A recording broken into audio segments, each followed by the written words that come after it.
yeah, it's not that I'm afraid, but I'm just wondering what's happening around the globe with the outbreak of coronavirus and all that.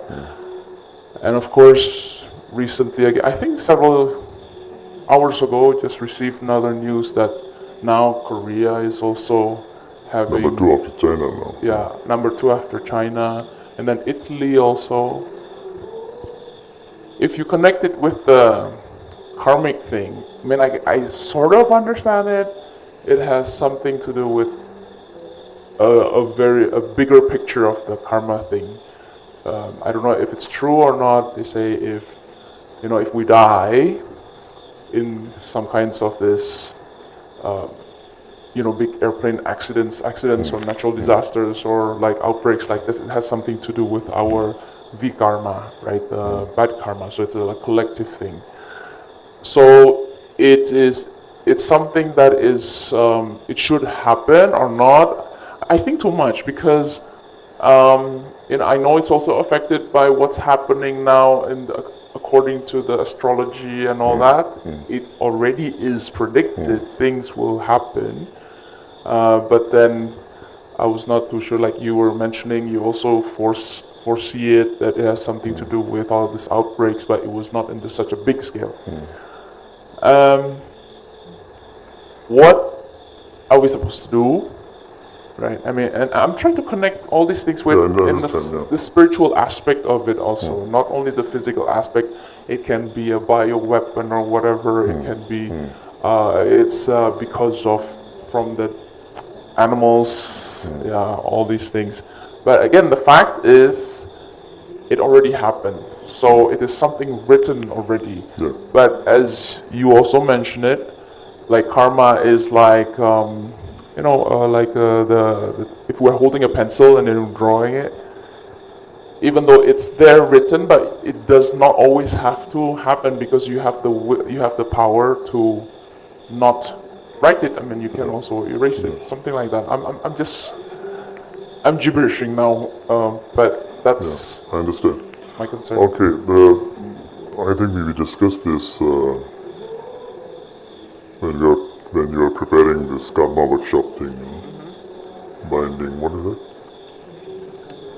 Sorry? Your program, your workshop. It's immune booster. Liberating karmic binding? Yeah, we were discussing about that. No, because today, sorry, we just had a workshop. No, but we were discussing that in that context, The thing is like this, the rain is imminent, it is going to rain, okay? It has been predicted it is going to rain.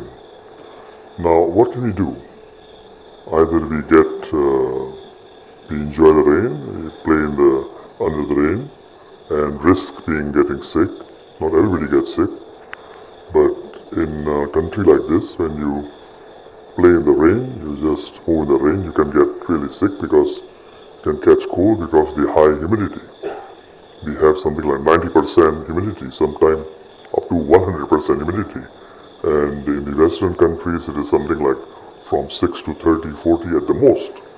So you are facing a different society altogether, different humidity and all that. So I always remind that when you are having rains and all that, just get ready with the umbrella or raincoat or something. So you cannot stop the rain. For this also, this outbreak of this virus or any such situation, you cannot stop it. It is supposed to happen, it will happen, but you can protect yourself. Now the fact, you look at the fact, the figures, those people who are dying out of so many thousands predicted. But this is also not a good sign. Because what is happening now, this virus is homegrown. In Italy, for instance, it is not through contact with a Chinese person or somebody traveling to China, but it is already homegrown now. So it is affecting certain people, certain communities first. It may affect everybody. Can be. I hope no. I pray no. But it means that it does not need any seed anymore. It has become pandemics. It has become pandemic. Korea has announced already that they have considered this as a pandemic. Singapore is also like that, Italy also like that. We have to find, out of thousands affected, 77,000 according to Chinese official figures. I feel it should be much more than that. So all of these suspects and all that, those who are dying, also the number could be much more than what is being published, but still, the number of people dying and the number of people affected, not suspect, but affected already, they are infected already, a lot of people are not dying. So we have to find out now. This is what the study is not taking us there. We have to find out now what is happening to these people who survived.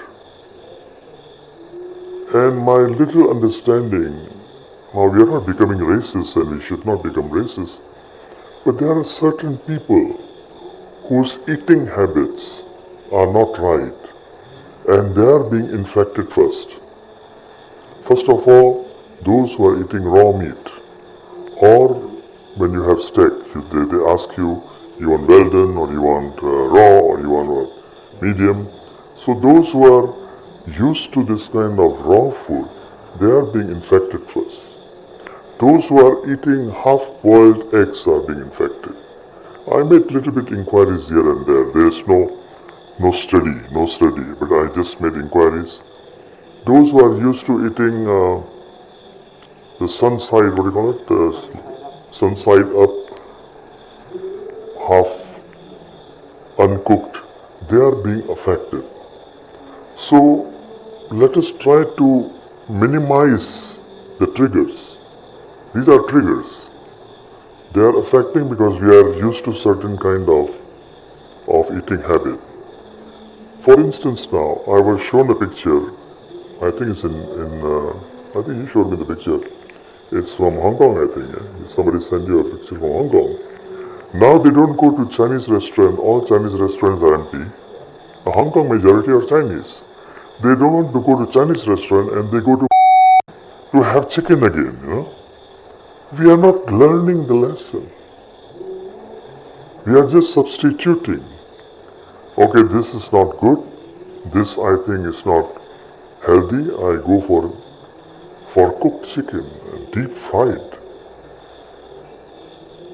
I think it can be a blessing in disguise, like we got the messages last year. We started getting messages last year about this.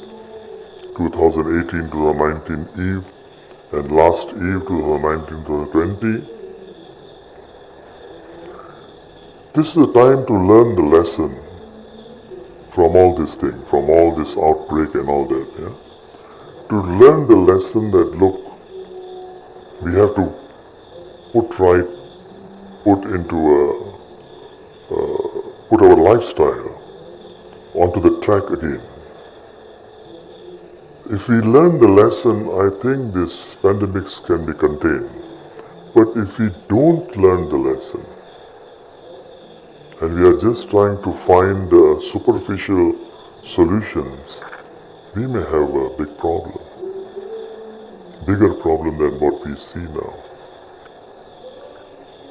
Is it possible that, I know in the Buddhist tradition they say that, if you've killed so many chickens throughout all your life like that, and then you have this karmic thing, and is it...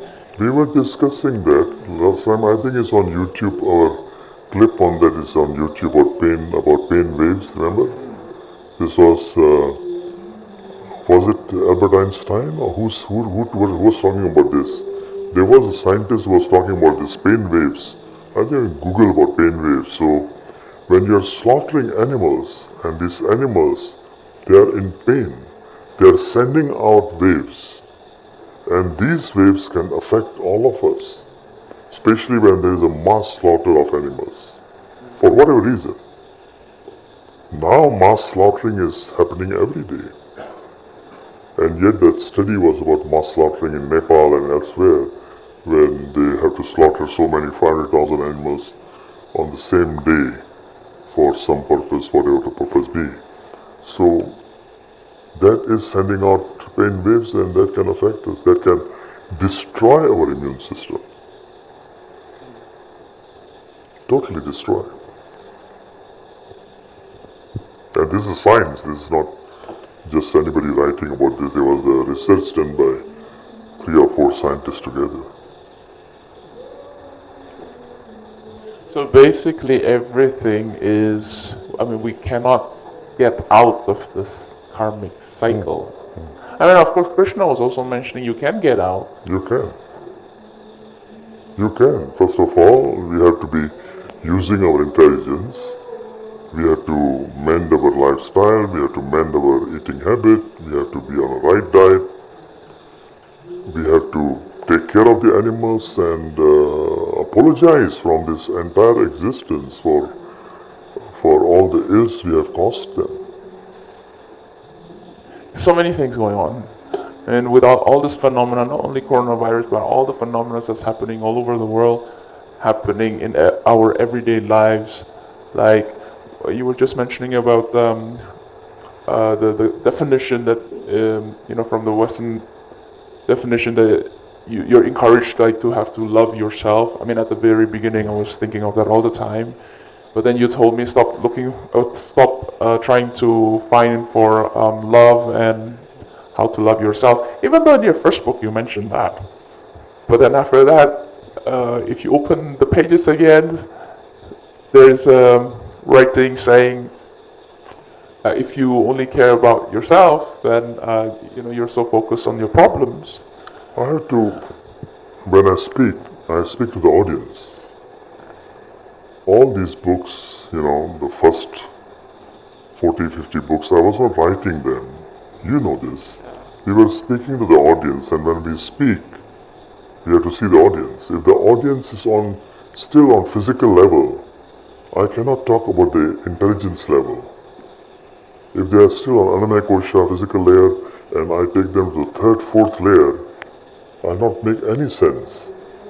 So then I have to talk about the mental layer. But ever since we have this ashram, I have learned my lesson. So now I want to focus this for the 4th layer. So 1st, 2nd, 3rd, that we presume we have passed that. And if you still have problems on those layers, then we have afternoon meditation, we have the yoga, you have all these classes to take care of the first 3 layers. But when I come here on Sunday and Thursday, I would like to focus on the 4th layer. I remember there was a suggestion that you gave, still regarding on how to love yourself. It's through one of these meditations. I think Harshika is giving it right now, these days. I think offering meditation or something like that. Yeah. And I don't know, there's another meditation I forgot. But basically, it's also in M yoga actually. Like you thank every part of the body and you talk to the body. That was the tip that you gave me last time. Starting to talk to the body parts by parts, and then thanking that. There's affirmation there, I love existence as I love myself, in the AIM Yoga. Now, because AIM Yoga is addressing the body, so the body, the psyche, so I have to talk from the mental layer of consciousness. It is step by step. But it is true that if you start thinking of other bigger problems, then your problems, our personal problems, become nothing. And he tricked me into one of those things. So he took me to he took us to a place because I had PTSD, like I shared with you 2 days ago or something. And then he took me to a place where there are people full of in a psychiatric ward or something, and it was dedicated for women who experience domestic violence, and they were way off, much worse than my situation was. And so when I went there, I was like, oh my God, I'm nothing, compared to these people. And that's why he takes us to do selfless service, karma yoga and all that, so that we get out of our own problems, and then we can see that other people are like actually suffering more than us. And when you get touched and you realize it, oh, there are other people that's suffering more than I am. Maybe I can be part, like to give more service. And that's how I got out of that curiosity all the time, like how do I love myself? How do I love myself? That's just what I wanted to share, that what I experienced being with him. Thank you, Guriji.